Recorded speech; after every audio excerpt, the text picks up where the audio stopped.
for some peace of mind, but TikTok said a gator drove a Jeep through the blinds. Florida man's at it again with fireworks and a goat, and someone married a ghost in a Dollar Tree coat.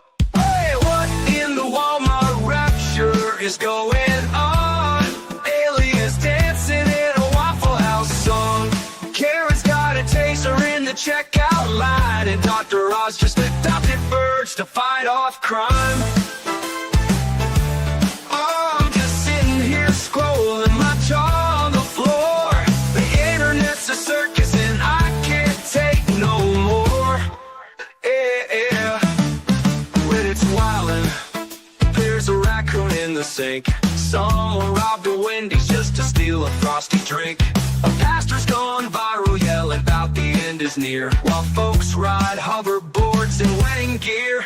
Hey, what in the Walmart rapture is this mess? Florida's a movie, but it's filmed in VHS. Someone fed meth to a squirrel named Dave, and now he's in a cage just throwing rave. I'm just... Good morning, everyone. It is Wednesday the 8th, and I have survived. As you can see, I have my handy-dandy heart monitor, which is in a place where you cannot hide it unless you want to wear turtlenecks, and those things always feel like they're attacking me. I don't know. If you can wear a turtleneck, you are much braver than me, because honestly, they feel like they're attacking me. So, yeah, I get to have, like, what's wrong with you? I'm going to tell everyone that it's my work release monitor. That's how the ancient aliens are keeping me, in check. I don't know. That being said, it is fun. I was like, okay. And she showed me how to, if this pops off, you've got to put the thing back on. And yeah, it's not uncomfortable per se, but it is weird getting used to, because you feel like you have a big old Band-Aid on your chest-dealer region, and that ish moves all night. And you can tell when you have a giant Band-Aid on. But it was really easy and simple, and they got me in and out, so we should be getting some answers by the end of this 2 weeks. Our first story is that KISS co-founder Ace Frehley is canceling the tour due to ongoing medical issues after a recent hospitalization. It does seem that the sad reality that a lot of our rock and roll heroes are, getting older, facing more health things. So, let's keep him in our thoughts and prayers. I'm not a big KISS fan, but I know a lot of people are. Now, the spaceman is going to need some space. KISS co-founder and guitarist Ace Frehley, 74, has missed the remaining dates of his 2025 tour because of ongoing medical issues. They haven't really specified what's going on. And I heard that Dolly's, back in the hospital too. We must protect these people. I don't want to live in a world where Doja Cat exists and Dolly Parton is gone. No offense to Doja Cat or whatever her name is, but still. Or David 4 DVDs that's, getting ready to be, locked up on charges, maybe. I need, CCR. I need all of my old bands to stay together. Now, due to ongoing medical issues, Ace has made the difficult decision to cancel the remaining of his 2025 dates. The musician, dubbed the Spaceman and Space Ace, announced on Instagram on Monday, October the 6th. Now, Frehley had several shows planned for October and November to support his most recent solo album 10,000 Volts, which dropped February 2024, marking his first release of original material since Spaceman back in 2018. Now, fans of Frehley and KISS, meanwhile, rushed to comment sections to wish the rock and roll all-night musician well amid his ongoing health issues. So hopefully he's getting the best help and he can go back on tour if that's something he wants to do. Honestly, at 79, I don't think I'd be doing daggone near anything. I mean, if I had FU money, I would be in my house doing cross-stitch, which is probably why I don't need to win the lottery. Now, this wouldn't be the first time that Frehley has had to cancel an event due to his health. Last month, he announced that he wouldn't make a performance at the Antelope Valley Fair in Lancaster, California, that had been scheduled for September 22nd because he had suffered a minor fall that had resulted into a trip to the hospital. He was fine, and his doctor wanted him to not travel for right now. So, listen to your doctor. I know rest is not fun.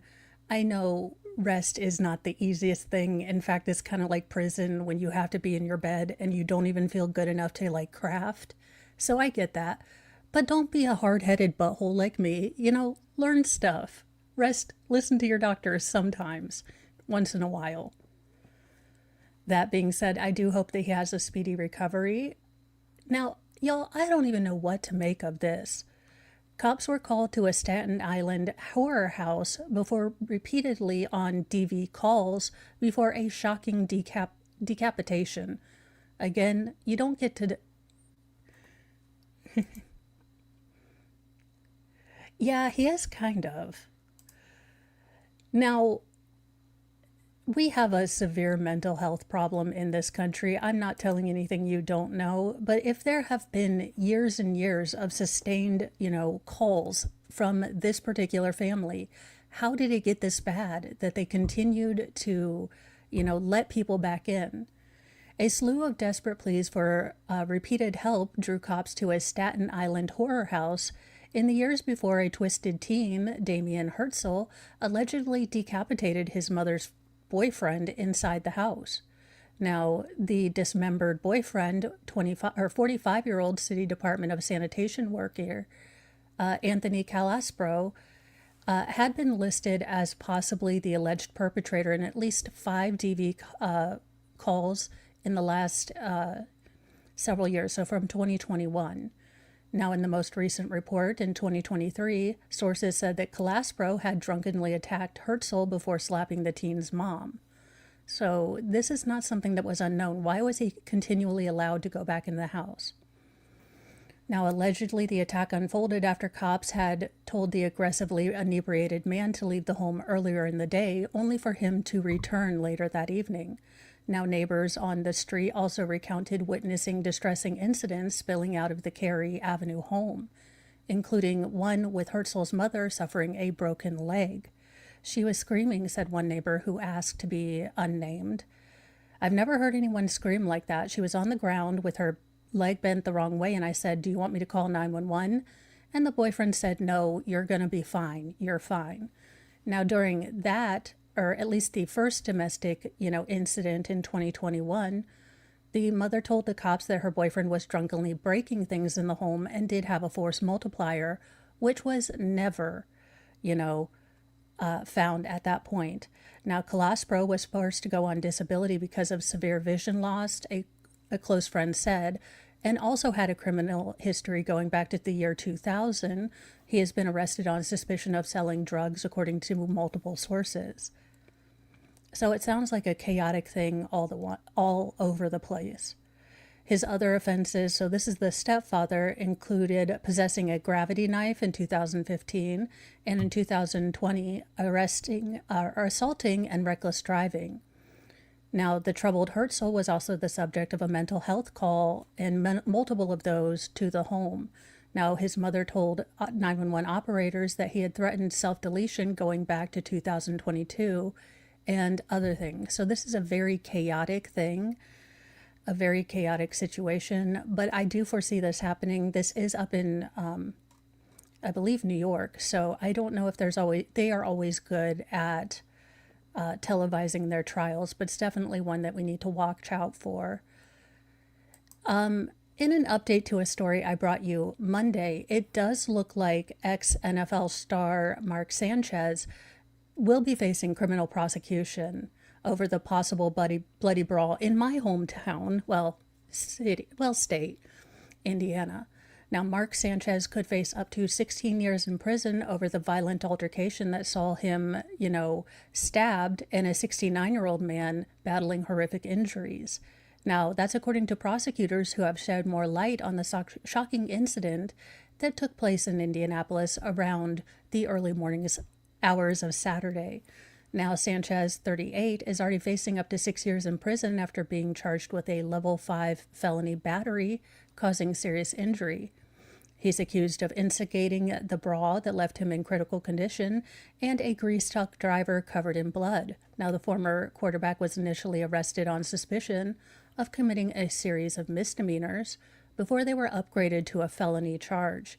Now, on Tuesday, prosecutor Ryan Mears revealed that Sanchez could be in even deeper trouble as he suggested that the ex-passer's battery charge could be upgraded to a level 3 felony. Now, when asked if Sanchez could face any more serious charges, Mears said, yeah, so one of the things in the state of Indiana is you can actually upgrade the battery charge from a level 5 felony to a level 3 felony if you have what's known as a permanent or protracted loss. So a lot of this is going to depend on how the older gentleman, heals, basically. And to have your jaw busted, that's going to be a fairly, protracted loss. That's about 8 to 6 weeks of your jaw being wired shut. So it really depends. You're looking for a healthcare provider, a doctor in particular, to be able to provide that diagnosis and say this is a long-term impact, what these are of these injuries and how it's going to affect the victim.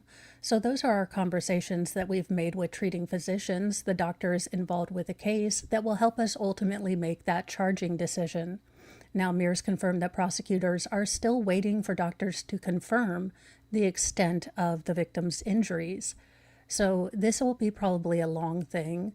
That being said, this is such a jerky, dumbass thing to do. I don't understand people who get drunk to the point of blackoutness. I mean, I don't get it. It's not my jam. I don't like being out of control. Now, Sanchez is accused of drunkenly accosting Perry Toll as he attempted to back his truck into a hotel loading dock.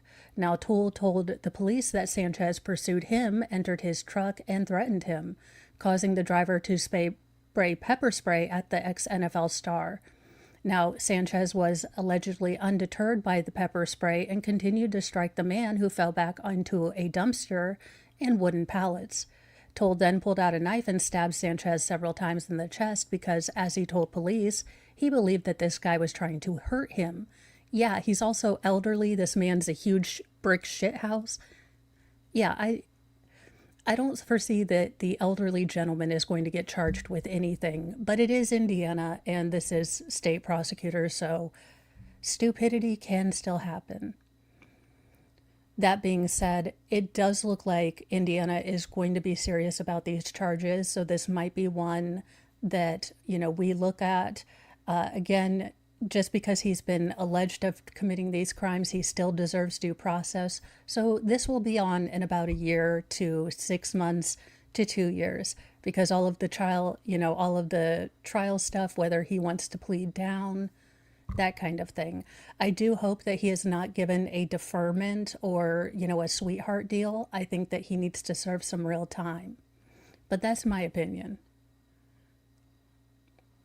And what the hell is wrong with people? Defunct Marine Park has threatened to take the lives of 30 beluga whales if an emergency government funding is not approved. Now, why is Canada housing beluga whales? I don't know. Can we just release them into the ocean? A defunct marine park in Canada threatened to slaughter its remaining 30 beluga whales if the federal government doesn't fork over emergency funding to care for the animals by Tuesday night. Canada, what is wrong with you? Between the ostriches, the beluga whales, and the organ harvesting that I'm going to cover next, Canada, can we help you? Can we send friends? Blink if you're under attack. I don't know what's going on. Seriously, Canada, is there any animal you don't want to slaughter? Just asking for a friend. Marineland, an aquatic theme park in Niagara Falls, shuttered last year, saying it would be forced to euthanize the whales after Fishery Minister Joanna Thompson blocked its plan to send them to Chimlong Ocean Kingdom, an aquarium in China. Which I thought Canada was pretty okay with the CCP. Why are they upset that the belugas are going over there? Now, Thompson denied the export permit, saying that the whales would continue to remain in captivity and exploited for entertainment, but park officials claim they no longer have the money to care for them. If we do not receive a response by that date, we will have no choice but to presume that our answer to our inquiry are negative, the park demanded in a letter to the fisheries officials Friday, warning that the animal's demise would be a direct consequence of this minister's, decision. Now, Thompson fired back on Monday, rejecting the request and slamming the park, which closed in 2024 amid failing attendance and animal abuse allegations for failing to take a proper plan to care for the whales. Okay, honest to goodness, this is not hard. Let them go somewhere where they can actually feed them. I get that there's still going to be an exploitative, thing, but if we can't free them into the ocean, where are we going to put them? And I joke about, dolphin only tuna, but come on now, this is ridiculous. The fact that Marine Land did not plan for a viable alternative despite raising these whales into captivity for many years does not place the onus on the Canadian government to cover the expenses, the fisheries minister said in her letter to the former Ontario tourist attraction. Now, Thompson said that her decision aligns with a 2019 law known as the Free Willy Bill, which banned both breeding whales and dolphins, keeping them in captivity, or using them for entertainment, which I can understand. But why can't we? I just don't get this. Now, the law did cripple the park's attendance and basically forced it to shut down after 60 years in operation. Now, it also faced intense scrutiny and protest over repeated allegations of animal mistreatment, with 20 whales, including 1 orca and 19 belugas, dying at the park since 2019. Canada, you're not allowed to have any more pets, okay? Until someone can regulate you, no more pets, all right? Because what the hell is going on in Canada? Good night, nurse. Now, the park was also fined in August 2024 for keeping 3 black bears in cramped cages for months without adequate water. Now, Canadian law also requires a special federal permit to export marine animals. Threatening to unalive their animals if they don't get emergency funding is repugnant, said Melissa Mattow, a Toronto-based animal welfare activist. We need to take comfort that this is the last generation of whales and dolphins that ever have to suffer again in Canada. So we're not going to start a GoFundMe to what is going on? I don't get this. Yeah, a whale sanctuary. Do I need to go buy some land and make a whale sanctuary with ostrich, annex? I swear to goodness. I have to go take a Noah's Ark up to Canada. Well, in an update to a story that I brought you, I believe a couple weeks ago, the man who was just arrested for the brutal 1973 unaliving of a young lady just 2 weeks ago was found mysteriously no longer living in his cell. I mean, I don't think it's a big mystery, but I also don't think, that guy who also deleted in jail did it himself. So I don't think he has any info on Clinton, this guy. I don't think this guy has any, Clinton info. A 77-year-old career criminal arrested only 2 weeks ago after a decades-old cold case was found dead in his cell. George Legree was arrested on September 19th over the brutal stabbing of 21-year-old Janet Couture, who was found dead in her East Hartford home in October 1973. Now, the suspected killer was found unresponsive in his prison cell on October 3rd, and he later passed away at a local hospital.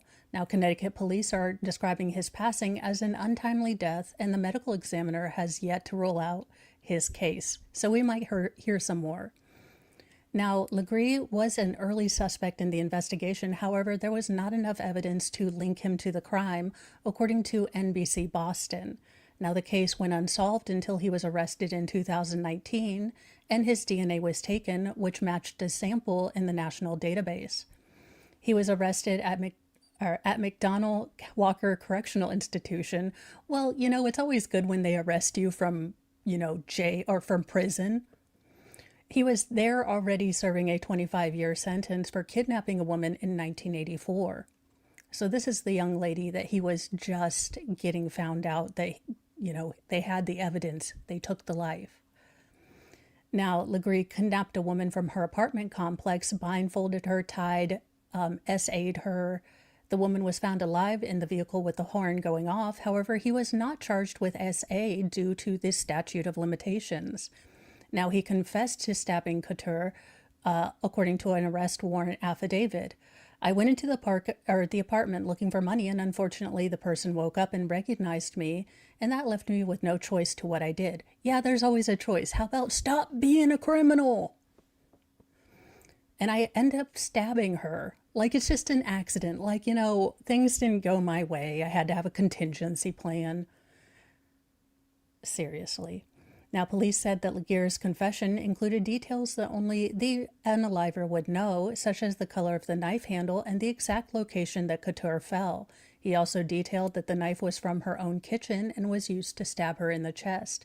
He also added, other information, a use of a coat hanger. So it gets a little graphic, but yes, he knew things that only this person would know. Now, the police interview took place after Legree had talked to a fellow prisoner about the murder. Now, Couture was a part-time model and secretary at a factory in Windsor, according to Connecticut Insider. Charlene Couture, the victim's sister, said she had visited Janet's house just the day before she was killed. When she was there, Legree came to her sister's screen door.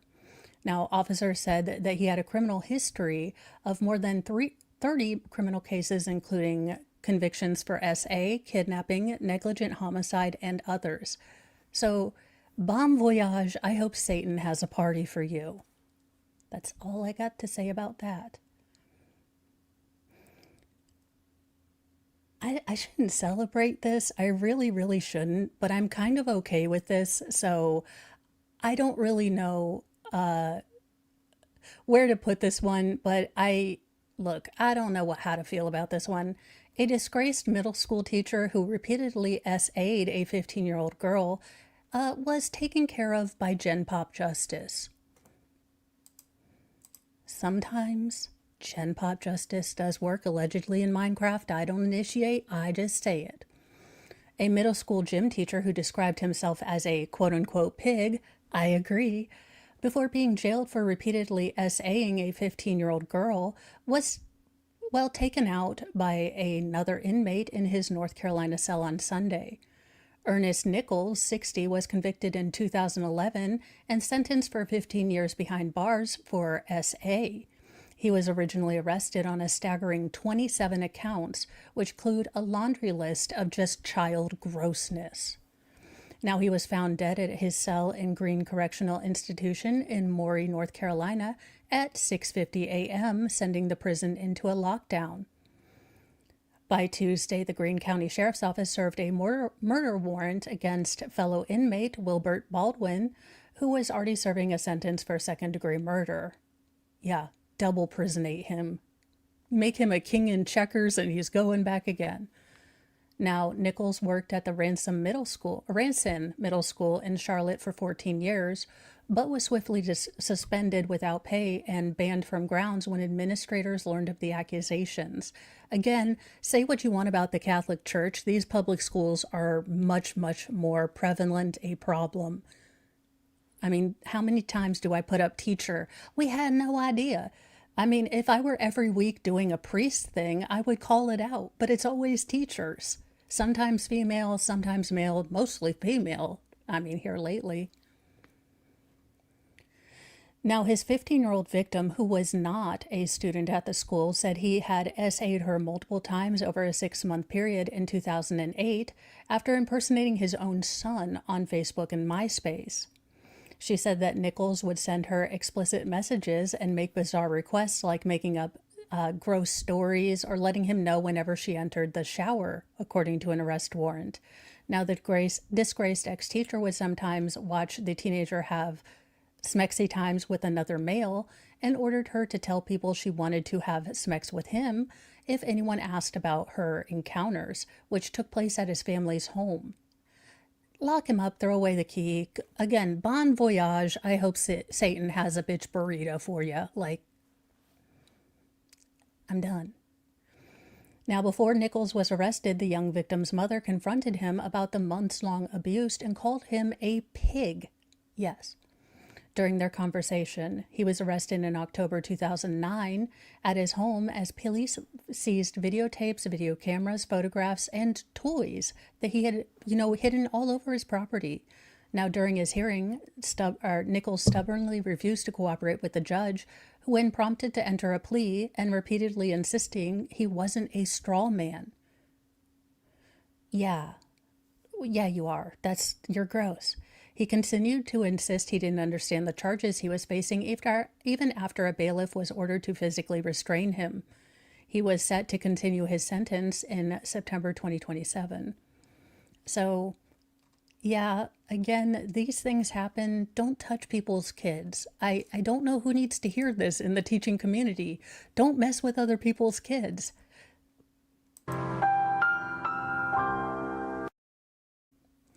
Well, we've got the final form Jesus that it's the final form Jesus we deserve, maybe not the one we all want. But he is here to show us the crazy and wacky stories that I have found up today. The G-Keep Grove, thou glowing shrine of thirst traps, scams, and dollar signs. We chant in tones both grim and low, for virtue fled a long time ago. Kyrie eleison, Christe descendat, final form Jesus return in wrath. With six-pack glistening, sword in hand, he cometh swift to cleanse the land. McDonald's, what is wrong with you? We just want our fries, made in beef tallow. That's all we want. We want the peanut oil fries back. I do know that there are severe peanut allergies, so I'll give you beef tallow, but we just want your French fries to taste good. Well, it seems like the monopoly, gambit that McDonald's is bringing back may not save them from, pricing themselves into bankruptcy. McDonald's fans are warning the chain that it's pricing itself into bankruptcy as, items are soaring. An Egg McMuffin is not going to be a $1 buck menu thing anymore. Well, McDonald's customers have expressed outrage over the latest price uptick on a menu staple. Now, the price of an Egg McMuffin has skyrocketed to $7.75. Now, that steep price is just for the sandwich alone. A McMuffin meal is now a whopping $8.29. Now, this recent pricing was exposed by a customer ordering food on the McDonald's app in New Orleans. The McMuffins aren't the only breakfast items to carry a shocking price tag. Bagels and biscuits from McDonald's have also shot up. The sausage, cheese, and egg bagel alone was $8.75, and the sausage egg biscuit was $7.35. So yeah, maybe stop. It's McDonald's. I don't like eggs either. I like eggs in things like cookies and cake, but just eggs, ugh. I mean, I tried keto, and the amount of eggs you have to eat, it was like prison, I swear. Eggs and chicken breasts. So I was like, I'm involved in the entire life cycle of taking, chicken lives. I always wondered why they didn't make a chicken omelet, but I figured it would be disrespectful, because you kind of got cradle to grave here, omelets. And I would call it a cradle to grave omelet, and I don't think people would be funny or find that funny, but ugh. So this is definitely something that I do think that they're going to look at, and it's affecting all families. When we have kids, and we don't stop at fast food places nearly as much because of the cost in it. I mean, just from being Mr. Mo to go, it's always like $20, and I'm like, this is ridiculous. That being said, if they could bring back the dollar, meals, the dollar hamburgers, I would be happy. That being said, I'd much rather have White Castles, but you really only rent White Castles. All right, for you, I'll do this, but I reserve the right to whine and point out funny looking people. Gem and Mineral Show. Yeah, Mr. Mo is like, oh, I found a gem and mineral show. Yeah, rocks, you guys. So I was like, okay, I'll go, but I reserve the right to make fun of people. At least I'm not taking it to the lizard show. At least he didn't take me to Reptile Con, which he took the boys to. So I know they loved it, and I am glad to have never gone. Just that you're not there to offer wisdom, because one of these days we're going to bring a crocodile home. You bring a crocodile home, I'm going to put it into a moat, and I'm going to get my crocodile moat around this house, since you won't let me get a Ring camera. Yeah, he took the boys last year to this reptile convention. No, but they were like, look, you can come, we can bring home a lizard. I was like, no, we can't. We've got lizards. We have got Steve, the rat snake that wants to live in our house. But he loves all the crystal rock gem things, so I am willing to go, but I reserve the right to whine and make fun of people because I'm allowed to. Well, if you're looking for a haunted way to spend time in Las Vegas, the oldest and most haunted hotel in Las Vegas is offering one brave soul $5,000 to investigate paranormal activity. I have 6 kids to put through college. I ain't afraid of no ghost. Me and Slimer are going to take care of it. The oldest and possibly the most haunted hotel in Las Vegas is hosting a contest just in time for the spooky season. Thrill seekers that are up for the challenge have the opportunity to apply to spend a weekend inside the El Cortez Hotel and Casino hunting down ghosts in the hopes of winning $5,000. Only one soul will be chosen to participate. I could put my name in. Now, the legendary El Cortez was the longest running hotel casino in Las Vegas and is situated on Fremont Street, often referred to as the Old Strip or Old Vegas. Now, this old school hotel and many others on Fremont have all been open, since 1941, with mobsters, murders, and even paranormal activities, they claim. Now, in the hotel that's 84 years old, it's almost expected for the guests to hear and see some creepy things, like phantom footsteps and shadowy figures. Well, if you drink enough, everything looks shadowy. We're sending you to investigate, fully equipped with ghost hunting gear to see if the stories are true, says the contest listing from Casino Organization. I mean, I can do that. Look, I might get the best sleep with ghosts I've ever had. Although this interior, what in all the patterns is going on here? I mean, it's haunted by bad fashion taste. We've got harvest orange yellow on one side, green palm trees on another, and then a black and white checked floor. I think it was haunted by someone who watched Trading Spaces a little too much and liked Hildy. If y'all remember the straw wall that woman did, what in the quaaludes was that woman on? I love Trading Spaces, but I swear those designers listened to what the other person wanted and said, nah, I'll put straw on the wall. Why? I do. He is not a big fan of the sound of his voice. He was just very excited about crystals. Now, the chosen ghost hunter will check into the El Cortez for a haunted weekend stay while you'll explore the hotel's, and casino's oldest and creakiest corners to search for ghostly activity. Now, the chosen one will be tasked with walking through the corridors, casino floor, and other places that are thought to be haunted using ghost hunting equipment such as EMF meters, EVP recorders, and thermal sensors. There you go. Now, the ghost hunting contest runs from October 6th to October the 31st, and the trip is expected to take place early in December. If anything spooky is found, the ghost hunter will be expected to take photos and evidence, videos, things like that, and to journal a short report of the scariest, funniest, or most mysterious findings. Don't take a black light in there. Look, I just wouldn't, but you'd probably find more than ghosts in there. The ghost of syphilis past. It's rumored that the El Cortez's basement is full of ashes and cremated remains of former employees who died without any family, making the haunt a little bit more eerie.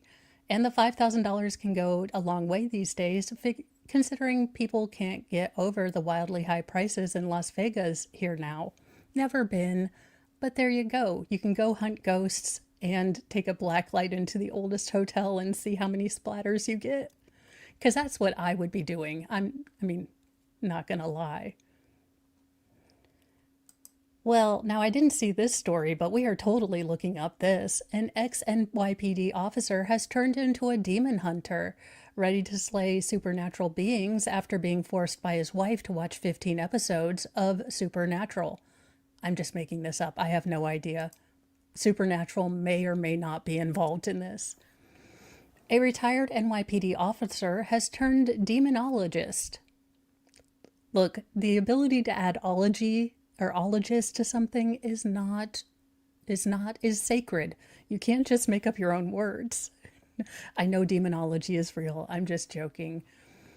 He's breaking his silence about a bone-chilling warning that forced him and his former New York Fire Department EMT wife to take a long hiatus from slaying the supernatural and revealing why they think they're safe to fight evil again.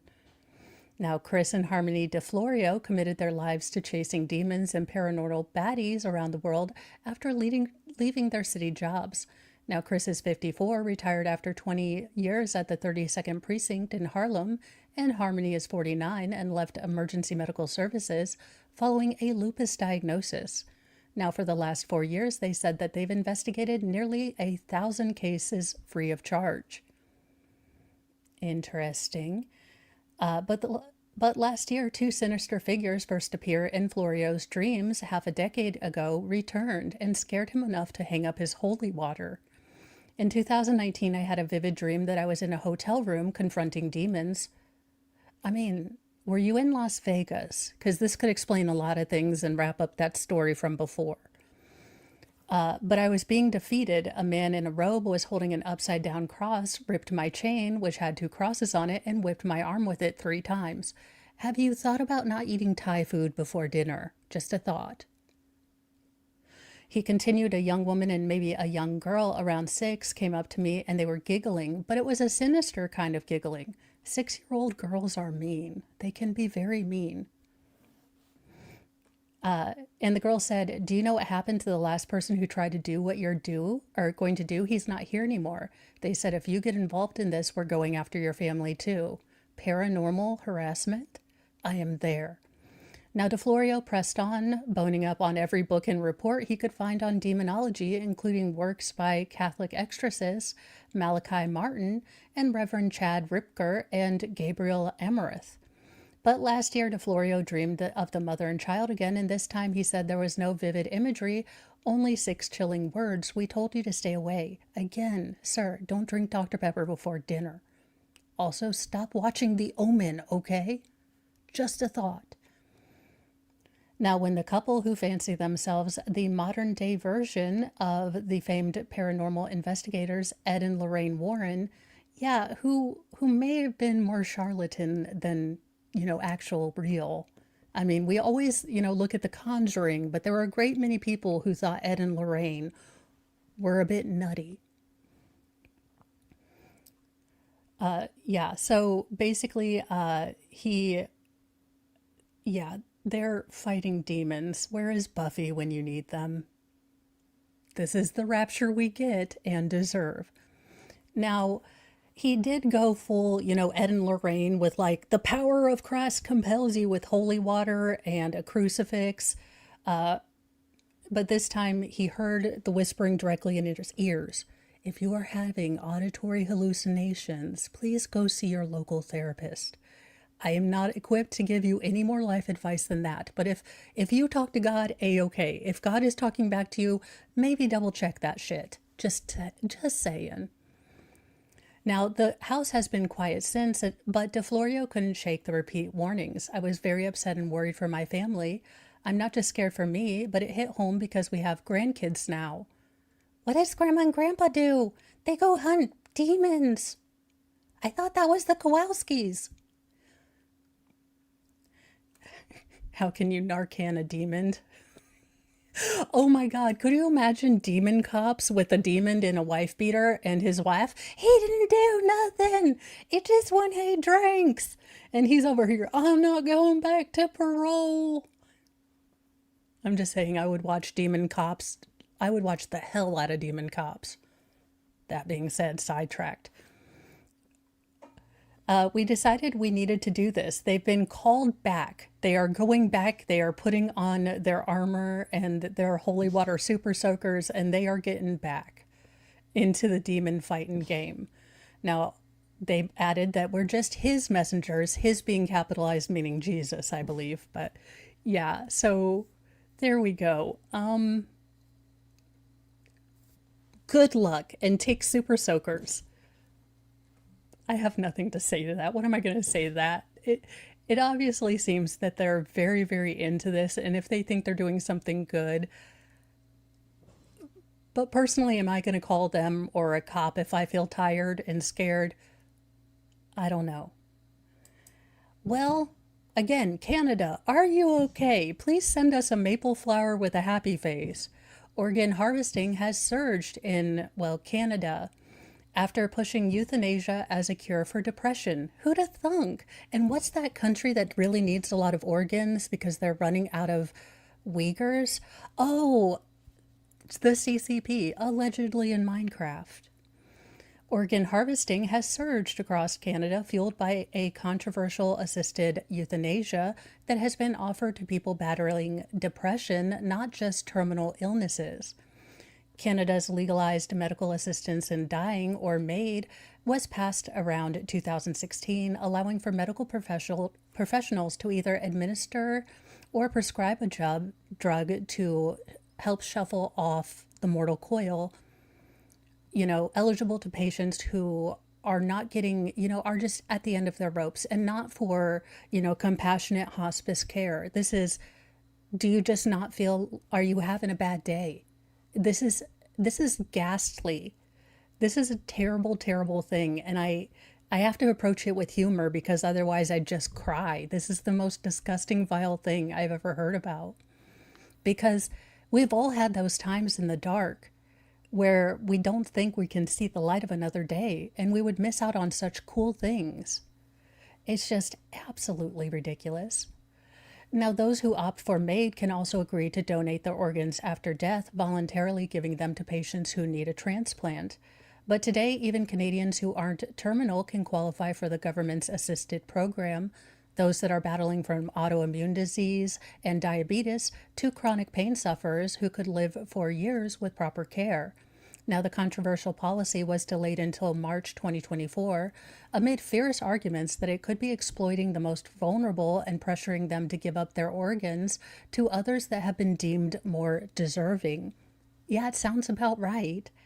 Sounds about like, something that, again, this sounds like something that bad guys in, hankety-clinkety land would want to do. In fact, did do to what the people they thought were undesirable. Why are we repeating history again? I don't get it. I thought we had watched enough History Channel and Ancient Aliens and, the bad guys from WW2. I thought we all kind of agreed this was a terrible idea. But I guess not. Now, will they recognize that we need to treat depression and give people hope for a better life rather than just taking their own lives? Conservative leader Pierre Poilievre asked the CBC at the time. Now, Canada's euthanasia program has since become a world leader in organ harvesting, with 15,280 doctor-assisted euthanasias reported in 2023, a 15% jump on the previous year. Now, many of these patients weren't even dying. They weren't at end stage of, either chronic pain or cancer. This is not a hospice thing. This is just evil, in my opinion. Again, if you feel like this is a good thing, that's fine. I'm not here to change your opinion. I'm here to give this. But what is going on? Now, many of these patients weren't dying, and a record suggests that up to 25% of Ontario MAID providers may have skirted the criminal code. No doy, no doy. So cancer, it looks like, is 30 or 63%, cardiovascular conditions 80 or 18%, 14% for other conditions, 13% for respiratory conditions, and 12% for neurological. Now, cause of suffering, so cannot engage in meaningful activities, cannot perform meaningful or daily activities, 83%. This is ridiculous. Now, in June of 2023, a 37-year-old named Catherine turned to Vancouver General Hospital Access and Assessment Center for help, hoping for safety from self-hurting thoughts. She was told by hospital staff that she was spiraling into crisis, desperately fighting the urge to OD on medication and begging for help to stay alive. During her assessment, she was told that there were no beds for her and that she would have to endure a lengthy wait just to see a doctor as an outpatient. Minutes later, Catherine said that the clinician asked if she had thought about the country's MAID program, selling it as relief after the recent death of another patient battling mental illness. It made me feel like my life was worthless or a problem that couldn't be solved if I chose MAID. I live with chronic, ideations, but that doesn't mean I never feel joy. Now, the Vancouver hospital later apologized for any distress caused by the doctor's suggestion, but said it was only intended to assess whether she was at risk for self-harm. Really? That doesn't sound like that. Now, MAID for mental health is not legal yet, so giving someone specifics of the process seems wrong. Catherine told the outlet, how can this be standard procedure for intervention, for crisis intervention? Now, Amir Farsood, a disabled Canadian man, was prepared to be maided in November because he couldn't bear having to choose between homelessness or passing away. He revealed how easily he was deemed eligible for the program despite only considering this because of his desperate housing situation. After the rooming house he lived in was for sale, Farsood said he was out of options, left choosing between miraculously finding a place or applying for MAID.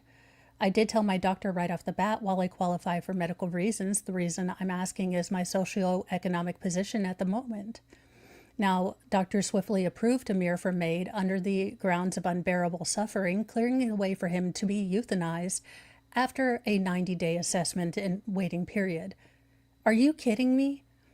But Farsood's story soon made headlines across Canada, and a GoFundMe campaign set up by a stranger raised more than $60,000, enough for him to secure housing and ultimately change his mind about picking MAID.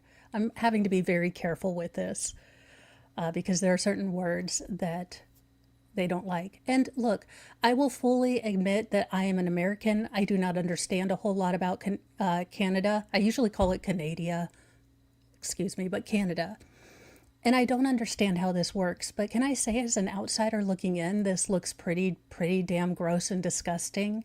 This looks a lot like you are telling people that aren't perfect, that have mental things, that they aren't worth living, and you'd like to harvest our organs to give to the healthy people. I mean, are we living on Elysium now? Do I have to watch that stupid Matt Damon program again? Because I swear to goodness, I am losing my ish around here. Now, Farsood called it horrible and backwards that people like him were driven to consider MAID simply because the country's social system has failed them. I think it's horrible, whether it's ethical or not, but I think it's backward, he told the outlet. And it's gone up nearly 34% nationwide. I think a country such as ours, people shouldn't be hungry and shouldn't be worried about whether there's a roof over our head. Now in 2024, a desperate Canadian father pleaded with a judge to stop his 27-year-old's MAID, insisting she wasn't eligible due to her autism and severe mental health struggles. Now the daughter also suffered from attention deficit hyperactivity disorder, and said that this was not, the answer to a problem. However, her request was made in 2023 and had been approved by a 3-person medical panel. Now, Sarah's father's lawyer, Sarah Miller, said that there were genuine concerns with respect to impartiality and that the young woman might have been swayed into making this decision. Now, there's no evidence before the court that she has an irredeemable condition. Even doctors who back Maid said it's risky and admitted it very well may put societal pressure on the community's most vulnerable. Hours before death, donors are brought to the hospital prepped with a central venous line and heparin to preserve their organs. Then they are basically declared dead and rushed into surgery. This really, again, this is terrifying. Now, the article does go on. It's in fact a very, very lengthy article, so I might do a standalone video about it. And again, I do offer that I am an American who doesn't understand the intricacies of Canadian healthcare. But you've got to be kidding me. There is something very, very deeply unsettling about this. And I'm just going to put this here for a palate cleanser. You are upset. You don't have ghosting PTSD. For the love of Charlie and Charlie Chaplin, could we stop labeling everything PTSD? You got broken up with. It sucks the donkey balls, okay? I hate it. Getting rejected sucks, but you don't have PTSD. Unless you had a severe trauma or you were overseas fighting and actually saw combat, I don't want to hear about your PTSD over someone not texting you back. I'm a little done with this. Gen Z, go out and play without helmets. Seriously. Susanna Hardwick is often haunted by the ghost of potential partners past. So is everyone. This is not something new to your generation. Stop making yourself the Rosa Parks of dating, for the love of all that is Cheetos. The Singleton, 27, a newcomer to New York by way of the UK, told the Post she's been ghosted abruptly and unceremoniously dumped without provocation or forewarning by roughly over 40 men. Maybe it's you. If 40 men have ghosted you, maybe it could just be this chick you see in the mirror every day who's babbling nonsense. Maybe it's you. Good Lord. Now, the back-to-back disappearing acts pulled by guys she's met both on matchmaking apps and in person around the Big Apple have left the Brit with lingering pain and scarred emotions.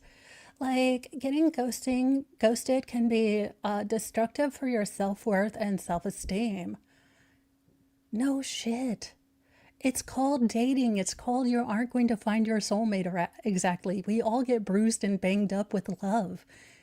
It's a thing, sweetie. I wish I could tell you, crying about it and saying you have PTSD is going to help, but no. You pull your big girl panties on and you take a look at that chick who stares at you in the mirror, because that's the chick that 40 guys have decided they don't want. So maybe the only common thing is you. And I'm not saying this in an ugly way, but come on now. Stop being a victim. There is also obviously something that you are communicating to people that they don't want. Now, love experts call that residual hurt ghosting PTSD. I'm gonna need therapists to stop. I'm gonna need them to stop. I go back to the George Carlin thing. Let's go back to shell shock. Let's really talk about what soldiers and first responders go through before we talk about, I have ghosting PTSD. No.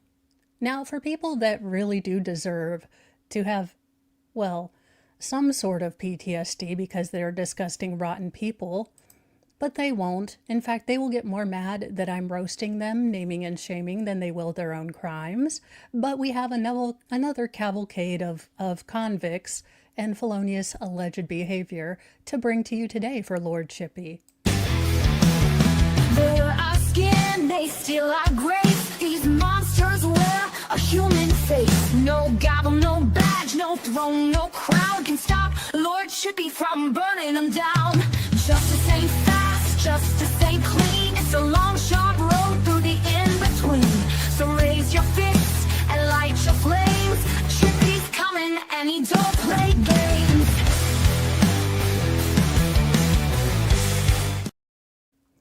Now, sir, I wouldn't say that I would be back to kidnap an 11-year-old girl.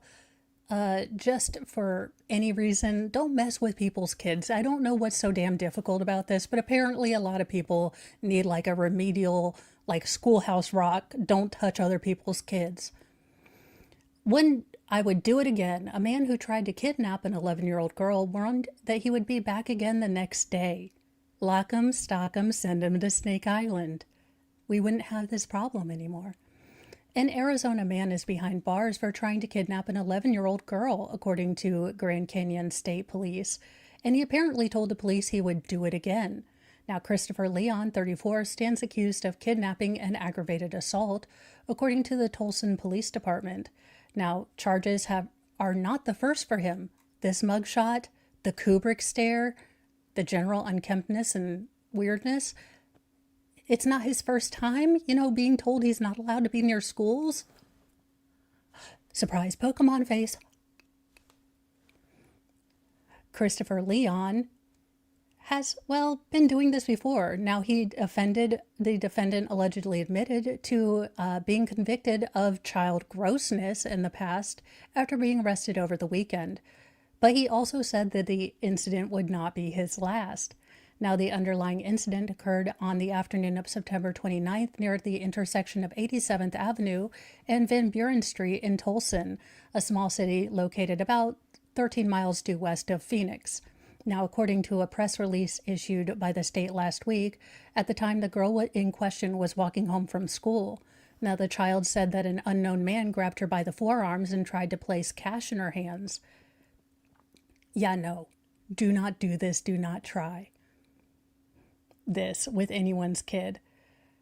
Now, according to a police report obtained by independent Phoenix-based TV station KTVK, basically this happened. Now, the girl declined his offer after the refusal. Leon asked her what time it was and said he would be back later to get her the next day. Now, after being threatened, the girl pulled away and ran back towards school for help. Upon the child escaping, Leon allegedly reiterated the threat to return. The man, meanwhile, ran in the opposite direction, according to the witness, and videos that were cited by law enforcement. He then allegedly tried to board a Valley Metro bus, a choice that led police to post a wanted image culled from the transit security camera. Now, he was arrested on Saturday morning near the intersection of U.S. Interstate 10 and Chandler Boulevard in the north of Phoenix. Now, during the interview, he's an alleged man, told the investigators he saw a girl walking and thought she was cute and beautiful. No, you go to Snake Island. You do not come back. No. Now, he allegedly said he tried to give the girl $6 to make her more attracted to him and more interested in talking to her or him. He said he had fantasies about the girl and admitted he would have tried to touch her if she had not run away from him. Yeah, no. Now, explaining his departure from the scene, the defendant allegedly said he thought someone saw the interaction, adding he knew what he did was wrong due to having been convicted of this kind of child grossness before. The defendant stated the victim didn't want his money and was able to break free from his grip. The defendant continuously said he felt as though the victim was scared of him. No shit.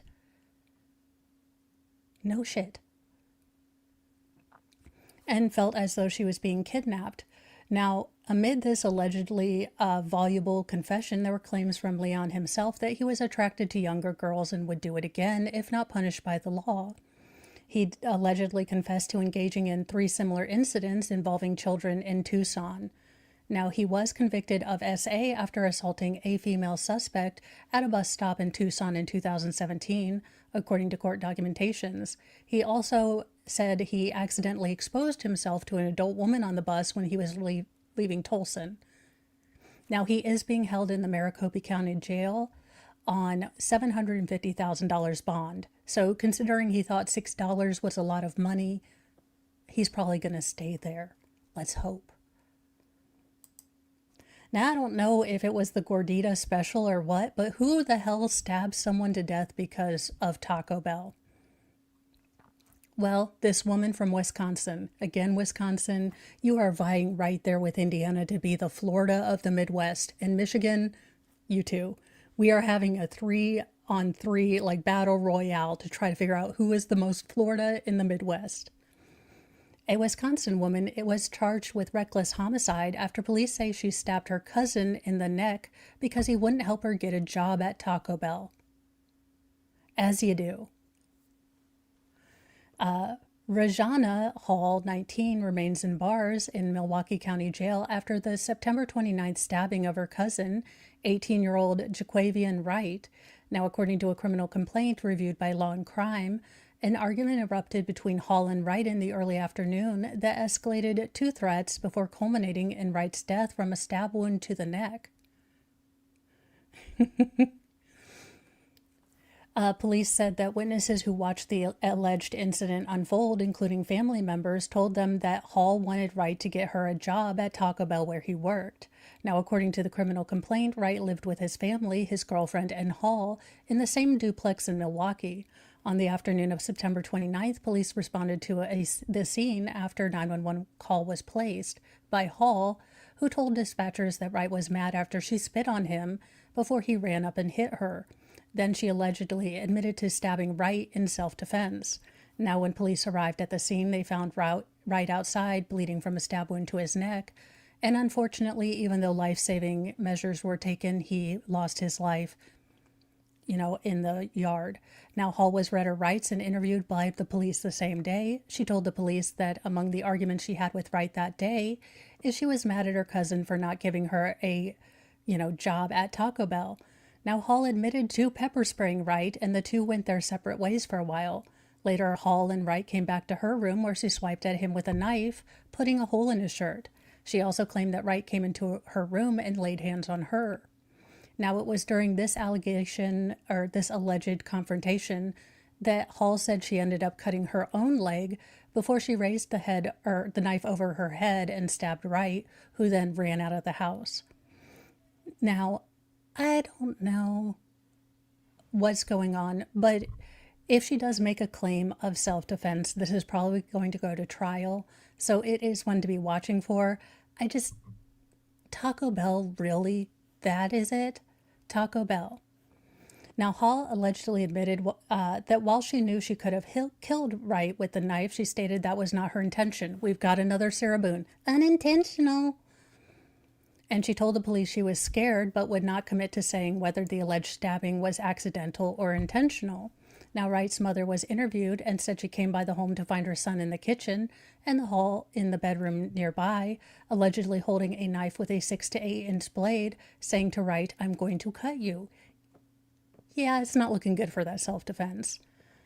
Now, in her interview with the police, Wright's girlfriend said around 2 p.m., Hall asked Wright to give her the number to the manager at Taco Bell, where Wright worked, so she could apply for a job there.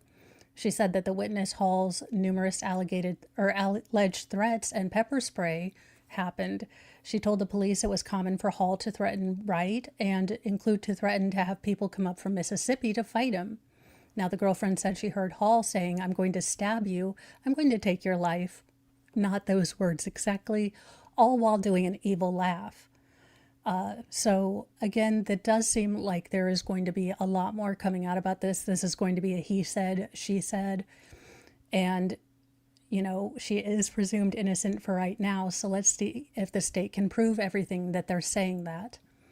Now, police arrested Hall and charged her with reckless homicide with enhancements for DV and use of a deadly weapon. She remains in Milwaukee County Jail on $100,000 bond.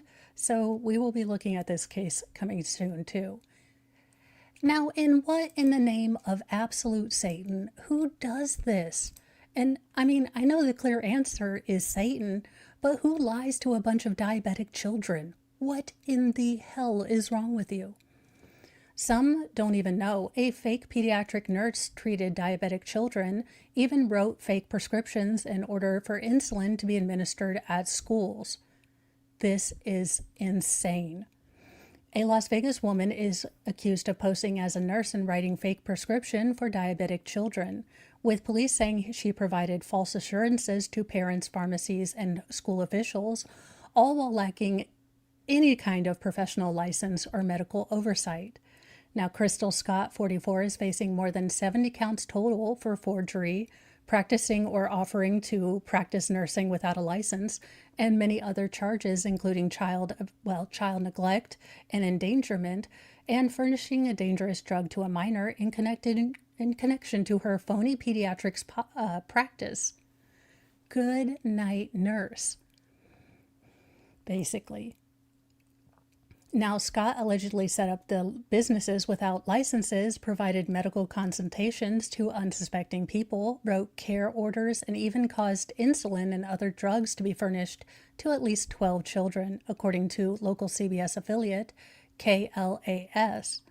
Now, Scott's criminal complaint, which was obtained by the media outlet, describes how she was falsely representing herself as a registered nurse, both online and in person.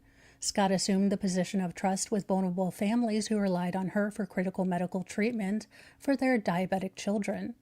Now, in order to carry out the ruse, cops said she posed as she got two licensed physicians and said they were on board with her. To be a nurse practitioner, you generally have to have a doctor overlooking your caseload. So, yikes. So she basically took their licenses and said that they were kind of overseeing, and then used the license number of a registered nurse who was employed at the Las Vegas hospital. She wrote more than 20 fake prescriptions using signatures she forged. She put a lot of people at risk, and some of them don't even know, said the parent of one alleged victim. Under caution of anonymity to the local news station, she said that Scott allegedly provided quick, easy access to treatments that she insisted would work. I think it's really important to add how difficult it is to get into a specialist, the parent said. Wait lists are generally 6 to 9 months sometimes. Now, her scheme was reportedly uncovered late last month after the chief nurse at Clark County School District contacted police because she noted irregularities on medical orders she received, which authorized school staff to administer insulin during school hours. It included errors in dates, signatures, and other things. Now, the chief nurse reportedly reached out to the physician whose license number was on the document, who had no idea what she was talking about, and insisted he had not signed any medical orders for any school or anyone to follow. On top of that, the physician said he doesn't even treat pediatric patients. An investigation launched into Scott and eventually linked everything through police searches and other means. Now, various drugs and devices, including insulin pumps and injectable medications, were found in her possession, along with blank lab orders in a physician's name and completed ones. Now, Scott is reportedly affiliated with a local business dubbed Glucose and Glow, which police say doesn't even have a business license. The business is located in Las Vegas Boulevard near Sunset Road, and it claims to offer concierge services for diabetes, neurotoxins, weight loss, and IV therapies, personalized endocrinology and aesthetics care that balances health and enhances your glow. No, just no. Now, it cost at least $600 for 4 annual appointments, and the Glucose and Glow website has been shut down and is being listed as private. We specialize in subtle sculpted enhancement that celebrate your natural beauty while providing expert diabetes care to support your overall health. That doesn't make sense.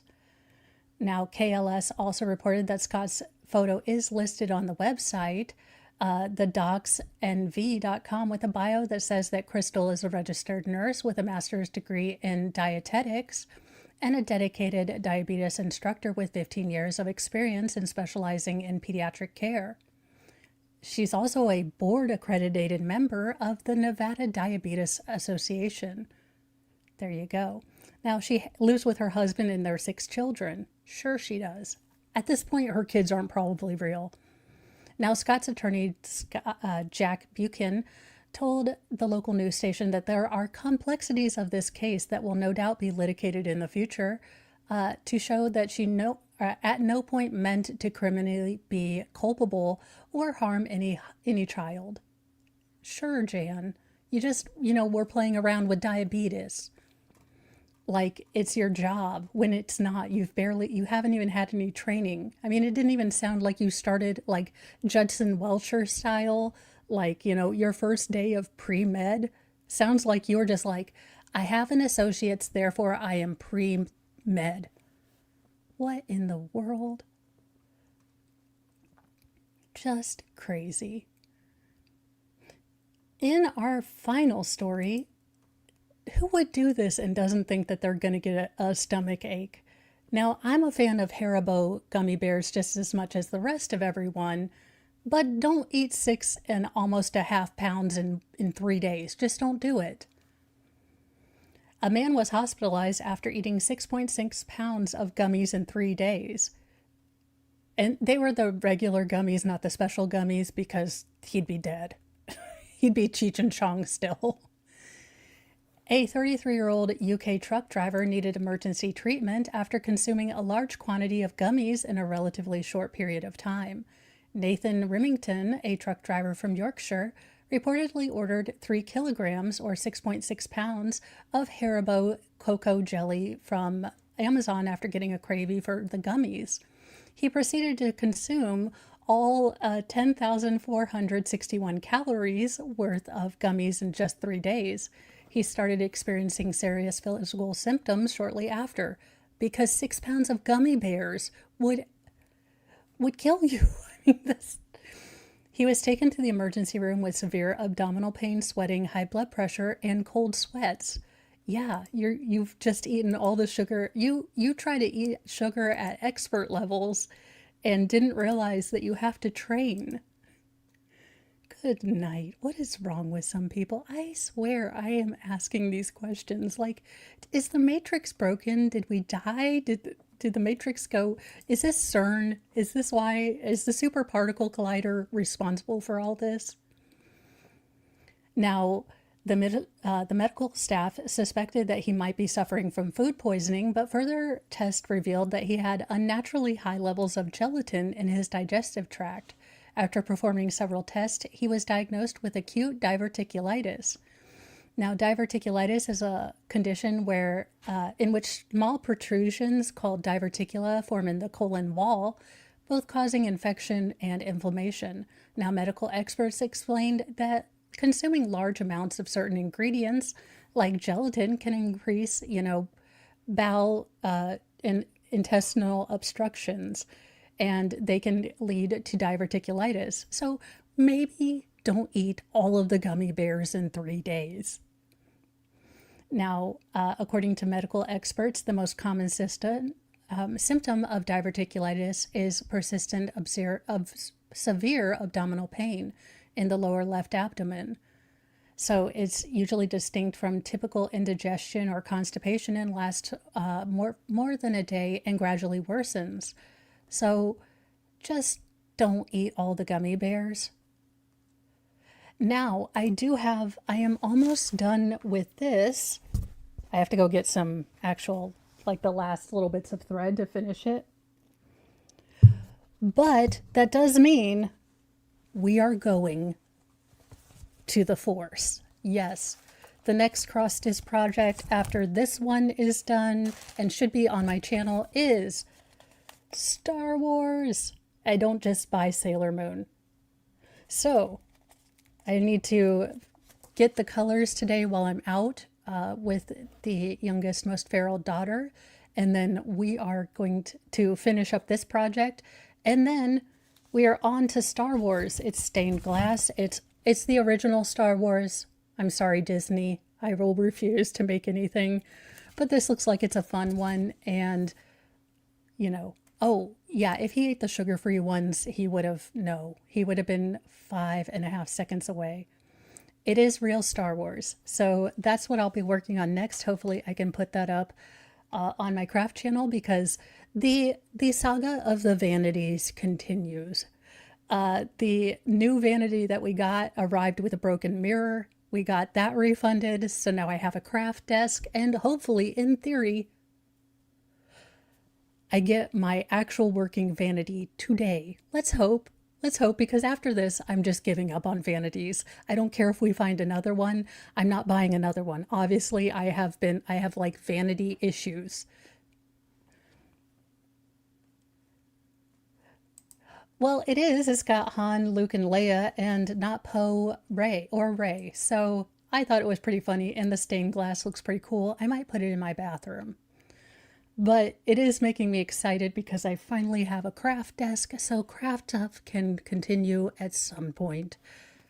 But I am going to let you guys go and have a great, great day. I appreciate all the well wishes. I am feeling a little bit back to normal, but I'm hoping that, the keeping up with my salt and, keeping a log with the wireless BP monitor gives the doctor more to understand. I will see you guys tomorrow morning. I am going out to hang out with my youngest daughter, take her out to lunch for her, anniversary of going around the earth one more year.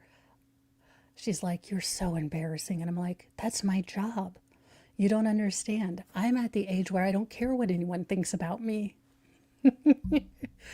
Oh, the things that my daughter will be embarrassed about for the rest of her life. Well, I will see you guys tomorrow. Have a great day, night, or wherever you are. And remember, be kind to yourself, be kind to others, but have a sassy mouth and carry a can of bitch fire, because kindness doesn't equal doormat. Bye, you guys.